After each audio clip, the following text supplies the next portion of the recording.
Happy Tuesday. I don't have anything off the top.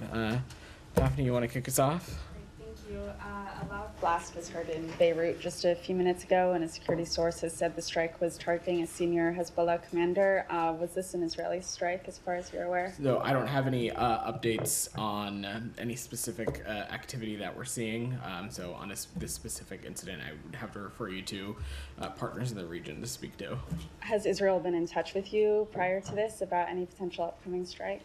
So we have been in continuous discussions with Israeli and Lebanese counterparts since the incident over the weekend, and the United States is going to continue to support efforts to reach a diplomatic solution along the blue line that our hope is will end these terrible attacks and, again, allow Israeli and Lebanese citizens on both sides of the border to safely return home. That's going to continue to remain our focus and goal. And have they given you any warning that they would strike Beirut if this is an Israeli strike? I'm just not going to get into specific diplomatic discussions, and I'll leave it to Israelis to speak to any planning or response that they may have in the works. And we had reported that the U.S. was urging Israel not to strike Beirut. Do you feel that this could escalate tensions if this is an Israeli strike, and are you concerned about the repercussions? So I'm going to echo a little bit what I said yesterday, which is that our support for Israel's security is ironclad and it's unwavering, especially as it defends itself against Iran-backed threats, including threats from Hezbollah. No nation could be expected to tolerate the kinds of threats that Israel is facing and continues to face. But at the same time, and you heard Admiral Kirby say this yesterday as well as myself, that we do not believe that all-out war is inevitable, and we still believe that it can be avoided. And we're continuing to work towards a diplomatic resolution that would allow Israeli and Lebanese civilians to return to their homes and live in peace and security. We certainly want to avoid any kind of escalation, and that is exactly why we continue to remain so deeply focused on diplomacy. Jenny, go ahead. Is the U.S. prepared to back Israel if this does devolve into a full-fledged war? I'm just not going to get into hypotheticals beyond saying that our commitment to Israel's security is ironclad and unwavering, and the threat that Israel faces from Hezbollah is very real as the events that we saw unfold this weekend.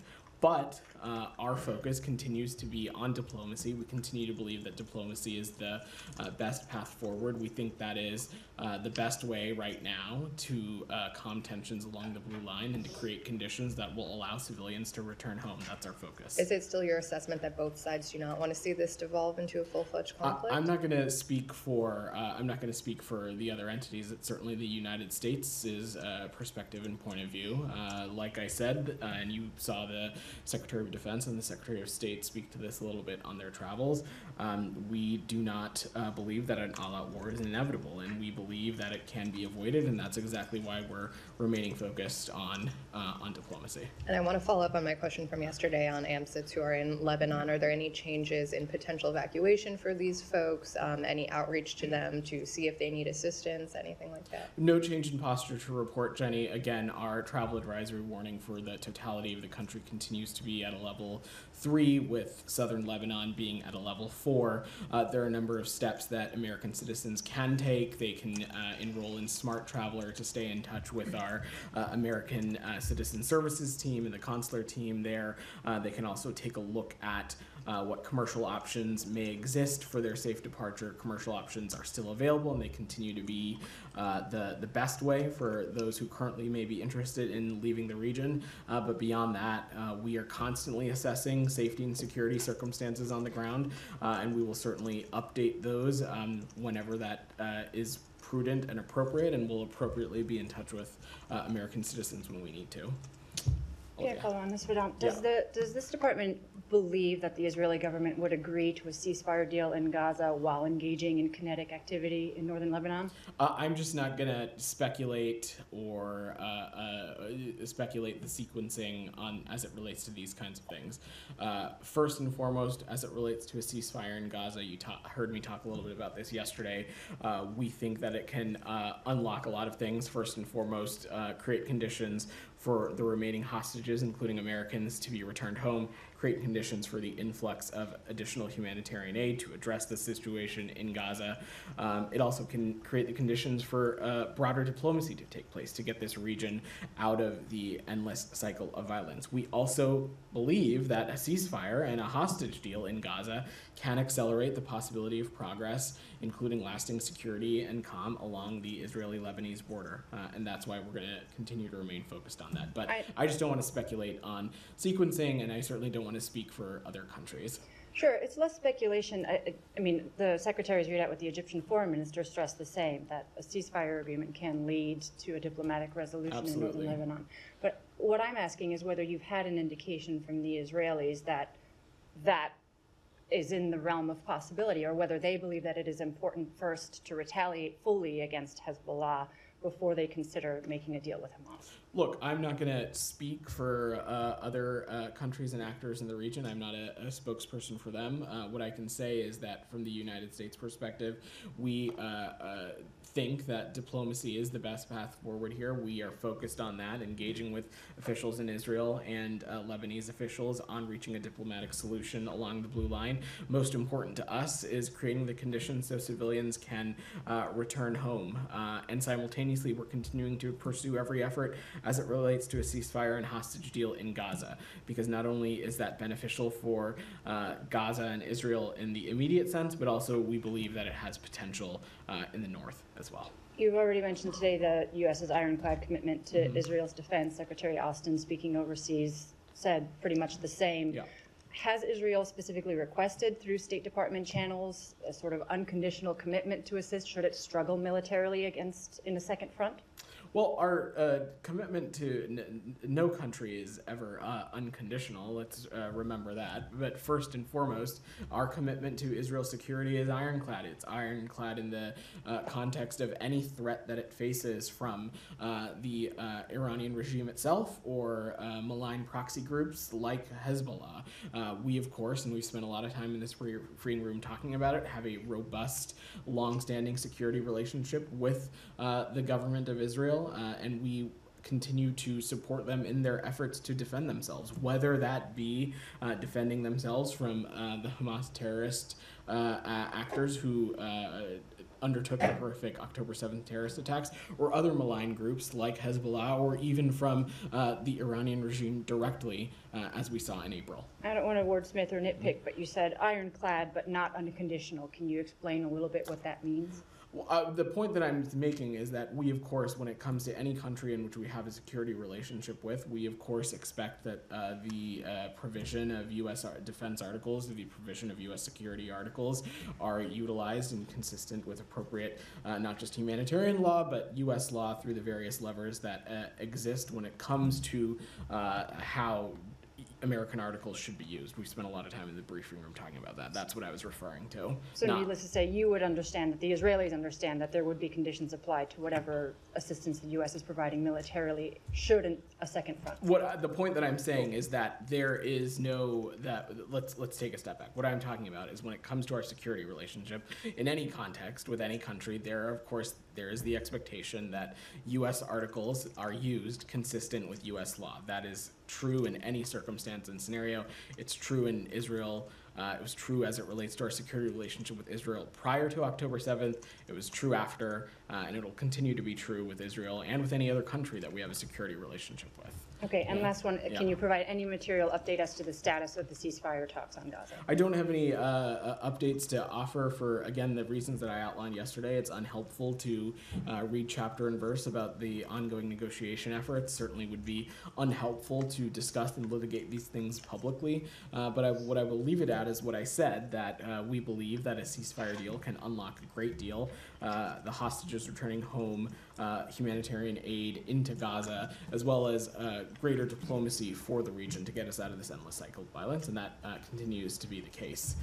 Jillian, I was just going to go down a line. I'm happy to go to Said and come back. May I ask an Iran question? I think Said wants to stay on the region, but I promise I'll come back. How about that? Does that work? That's good. Good. Go ahead, Said. Yeah, let me just, a couple of things I'm trying to understand here. You keep referring to Israel's right to defend itself, and the groups like Hezbollah and others as maligned groups, proxy groups, and so on. Don't you think you strip the people of the region of their right to fight for their occupied territories? After all, Israel occupies parts of Lebanon, occupies the Golan Heights. That is an occupied Syrian territory, occupies the West Bank, indeed occupies Gaza. You keep saying that Israel has the right to defend itself. What about the people of the region that have suffered, for what, decade now, maybe close to 60 years under occupation? Do they have a right to freedom, the right to defend a military occupation? Let's unpack that for a second, Saeed. What we're talking about, let's just use Hamas for example, Right. We're talking about a terrorist group that has time and time again made clear that integral to their mission statement is the destruction of the state of Israel. They have said, not hyperbole, that if they are able to, they would repeat October 7th over and over and over again if they can. And so just let me be very clear about this. When we talk about the Palestinian people, when we talk about what is in the best interest of the Palestinian people, actions that we think that are reflective of the will of the Palestinian people, I do not believe, this administration does not believe, this secretary, this president does not believe that Hamas is acting in the interest of the Palestinian people. Is the question, do the Palestinian people deserve equal measures of dignity and justice?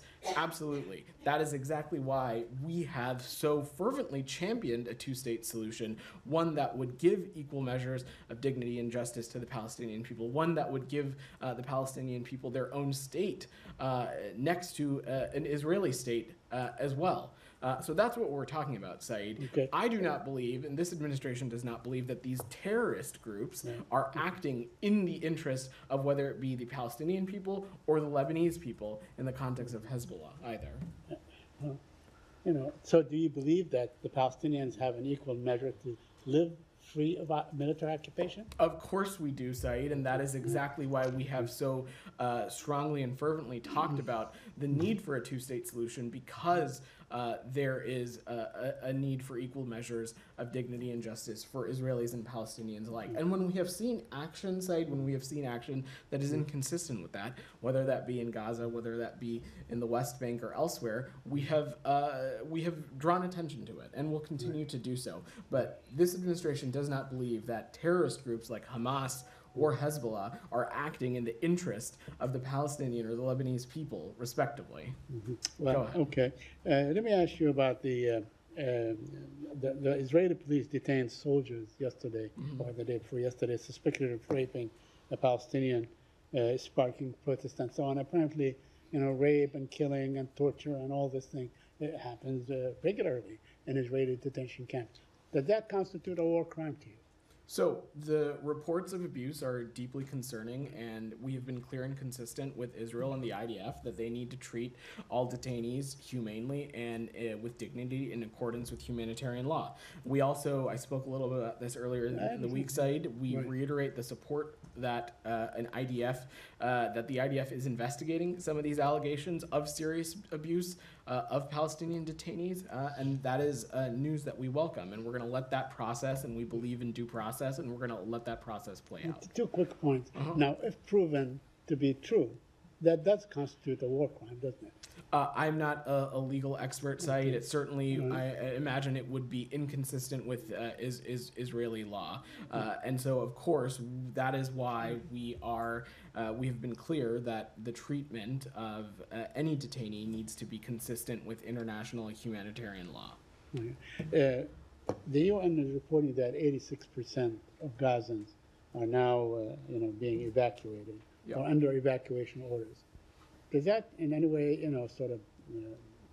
is there a disaster looming in the next few days, few weeks, and so on, as far as the humanitarian situation is concerned? Said, we've been pretty clear about the fact that the humanitarian circumstances in Gaza are incredibly dire, and that continues to be the case today. And that's exactly why we are pushing so strongly for a ceasefire deal to get across the finish line, because among the many things that it can unlock is an influx of humanitarian aid into Gaza. We also, you've heard us talk about this before, we are opposed to the forced displacement of Palestinian civilians, and it's crucial that sufficient aid reaches civilian populations in need, wherever they seek shelter, especially the recently displaced. We also believe, though, Saeed, that it is Israel's Israel has every right to defend itself and conduct certain military operations. And if part of that operation, they feel the need that they need to make sure that certain areas or regions or neighborhoods are evacuated of civilians, that's certainly their prerogative to conduct that operation in that way. It is, of course, important, though, that these efforts are fully compliant with international humanitarian law, especially as it relates to protecting civilians, and certain efforts can be made, like enabling safe civilian evacuations before these operations start, providing clear evacuation information in multiple formats. So these are things we're going to continue to stress and highlight with our partners in the IDF.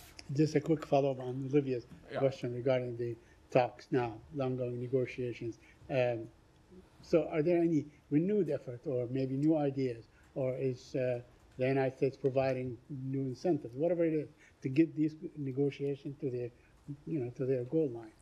I'm just not going to speak to the specifics of the process, Saeed. That would be unhelpful to it. I will leave it at, again, we are working tirelessly for a ceasefire deal to happen. We think it can unlock a great deal for the region, and we'll continue to work these efforts around the clock. Thank you. Go ahead. Thank you, Vedant. Has there been any direct contact between Secretary Blinken or President Biden or anyone else in the administration with Lebanon's Prime Minister Najib Mikati about containing or stopping Hezbollah? And a couple of follow-ups. So I spoke to this a little bit when answering some of the questions at the beginning, that we continue to be in close touch with officials in Israel and Lebanon and wanting to ensure that we create the conditions so that civilians can return safely to their homes on both sides of the border. Okay, will there be any sanctions on Lebanon for allowing attacks against Israel, or will there be any new sanctions against Iran and Syria to stop them from arming and funding Hezbollah? So I'm not going to preview any actions from up here. You know that we don't do that. But when it comes to any kind of malign actors participating in reckless destabilizing behavior, we certainly have every right to take appropriate action. Daphne, go ahead. The Israeli military has said it carried out the strike in Beirut in retaliation for the attack on Golan Heights. Do you have any reaction to Israel carrying out the strike? This clearly just happened, so I don't have any comment to offer. I'm happy to check with the team if we've got anything more to offer at a later point. And are you concerned that an Israeli strike on Beirut will escalate tensions? Look, Israel has every right to defend itself, certainly for the things that we just talked about, from malign Iran-backed proxies like Hezbollah, and it certainly faces threats like no other country does, especially in that region of the world. We, of course, want to make sure that through our diplomacy, conditions can be created in which civilians can return home, but I just don't have any other updates on this beyond that. Sorry, do you feel that Israel has disregarded your warnings about striking Beirut? I'm just not going to get into the specifics of our diplomatic conversations. Gita, go ahead. Speaking of Iran, their new president is now officially in office. In his inaugural speech, he said that, first of all, he called the sanctions against the Islamic Republic as unjust, and then he said that he wants to improve on the country's economic relations with the world. Now, in view of the U.S. sanctions, do you think he's going to be able to live up to his? Well, Gita, I appreciate you asking that question, because what the United States thinks is unjust is the Iranian regime's treatment of women and girls. What we think is unjust is the Iranian regime's treatment and its basic disregard for basic and essential and vital human rights. What we think is unjust is the way that over the past 2 years that I've just been in this job, we have seen this Iranian regime crack down time and time and time again on just basic protests, basic people making their voices heard, expressing their opinions about actions that this Iranian regime were undertaking. Those are the true injustices that the Iranian people are facing. It is the ones that are inflicted by the Iranian regime in itself on its own people. So look, you heard me talk a little bit about this yesterday. We are going to judge the Iranian regime on the actions that it takes, not any empty words. if it is interested in being a member and party to the international world order, it needs to begin by respecting and abiding by the international world order. That could be a start. But beyond that, we are just going to judge the Iranian regime by the actions that it takes. Can you expound on the international world order that you expect Iran to live up to? Gita, it should be no surprise to you. We've spent a lot of time in this briefing room talking about it. Iran is the biggest exporter of terrorism since 1979. It has a track record of participating in destabilizing malign activities, funding proxy groups. It has a disregard for basic fundamentals of democracy, basic fundamentals of human rights. These are all things that are what we would expect from countries who are participating and contributing members of the international world order. Michelle? Yeah, Vedant, on Sudan, did you receive any response from the SAF, and do you expect the talks to be held in Switzerland on time? I don't have any updates for you, Michelle. We are continuing to be in active communication with the SAF and the RSF on the invitation to attend the ceasefire negotiations in Switzerland, but we have no updates beyond that. Thank you. Alex, go ahead. Vedant, given what you just said about Iran, any update for us in terms of implementation of the Massa Act? Have you guys provided with a report to the Congress? I have no updates for you on that, Alex.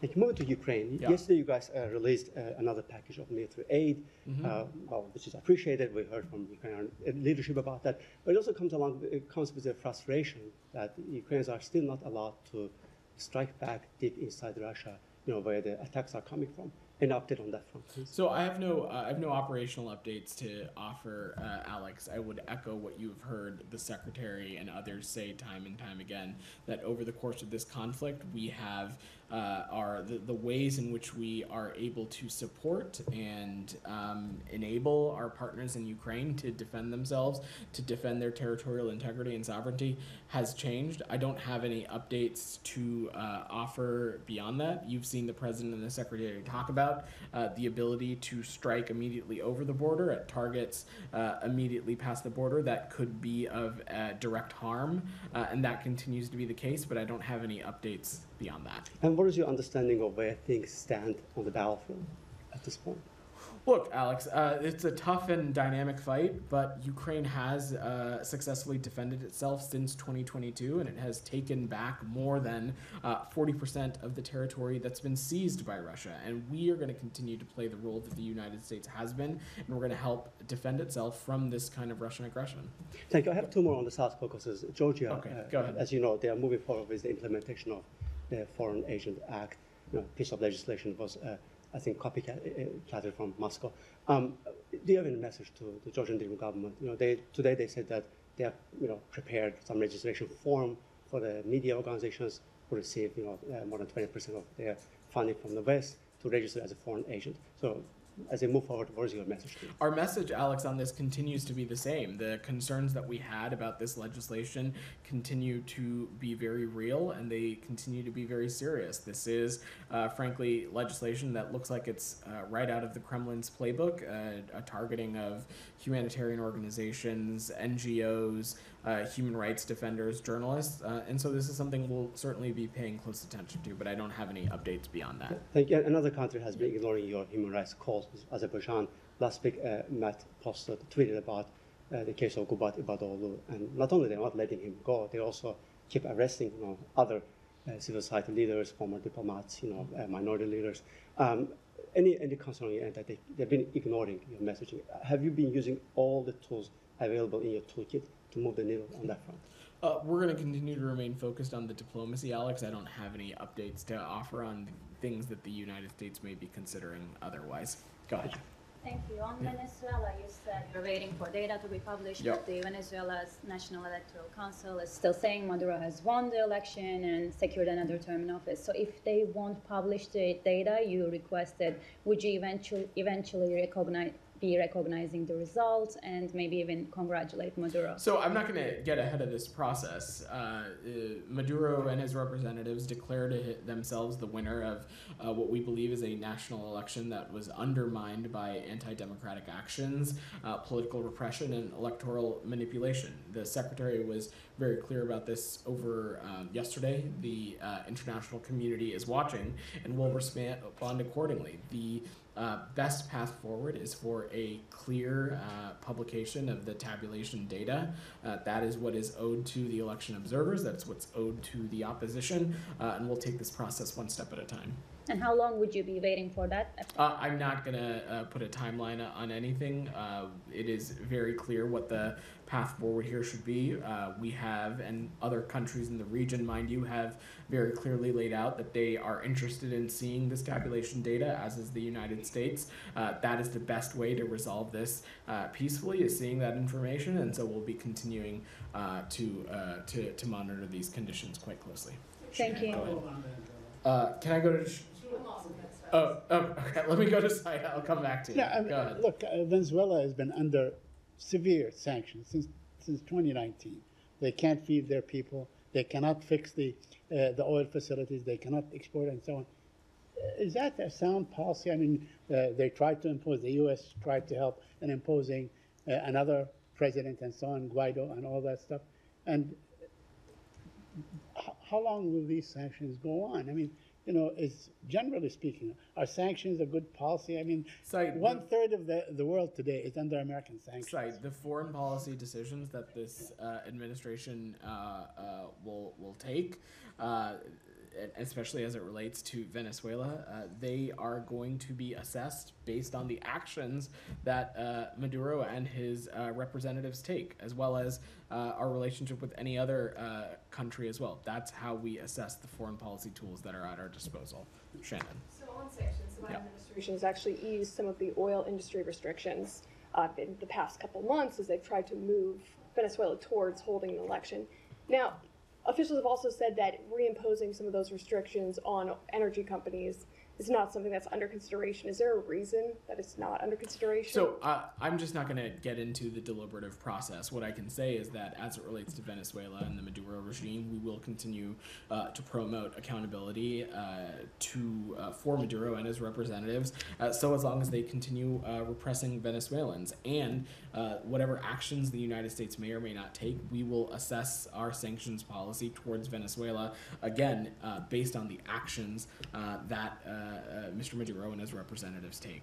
And that's what it will be rooted on. But I'm not going to get into the process beyond that. So Maduro has also recalled diplomatic personnel from 7 countries in Latin America, including Panama, Argentina. He's also asked those countries to have their foreign ministries recall their personnel. Do you have concern?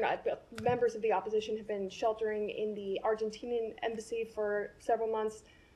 Are you concerned about those officials at this point, that they could be arrested given there are warrants out for them? Well, certainly it is a circumstance in which we are concerned about and we are paying close attention to.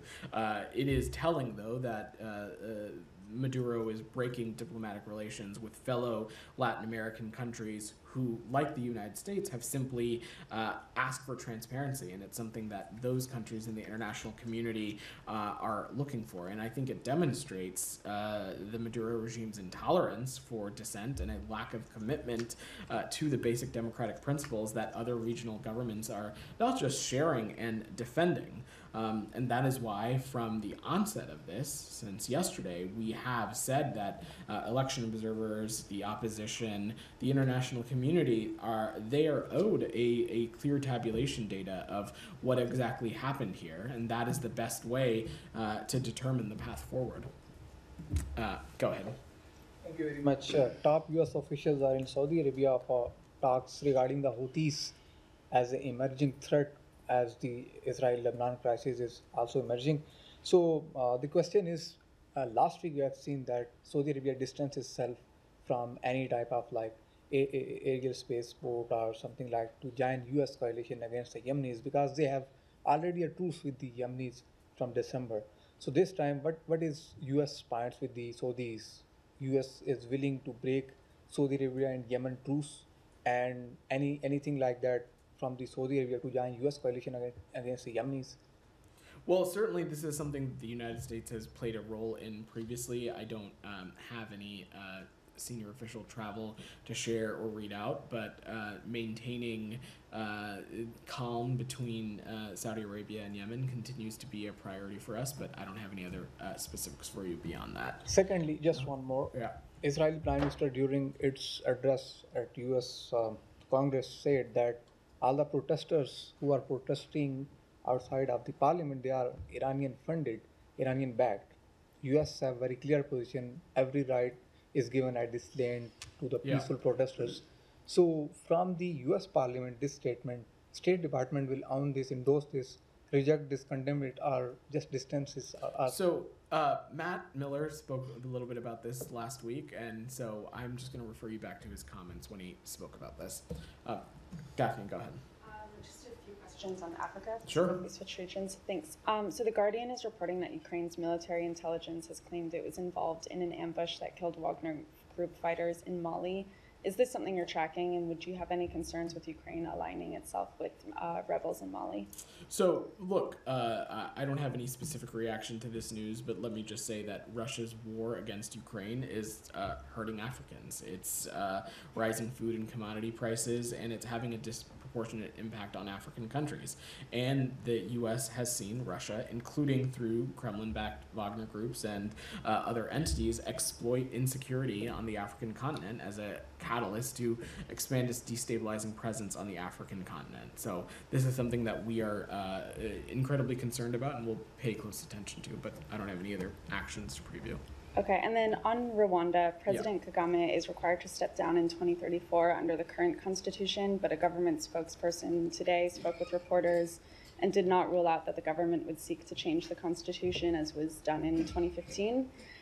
They said that Rwandan officials are due to meet with State Department officials this week. Do you plan to discuss this in your meetings?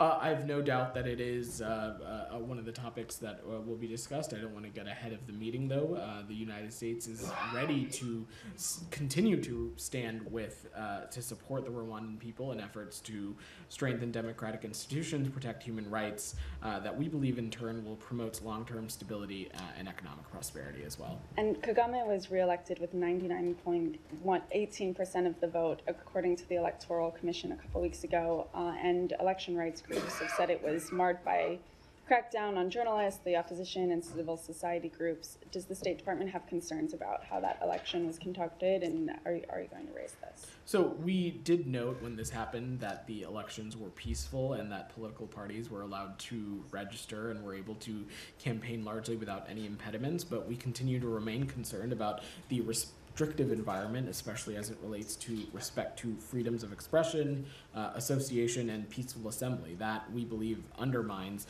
the competitiveness and fairness of any democratic process in Rwanda. Thanks. All right. Thanks, everybody. Thank you.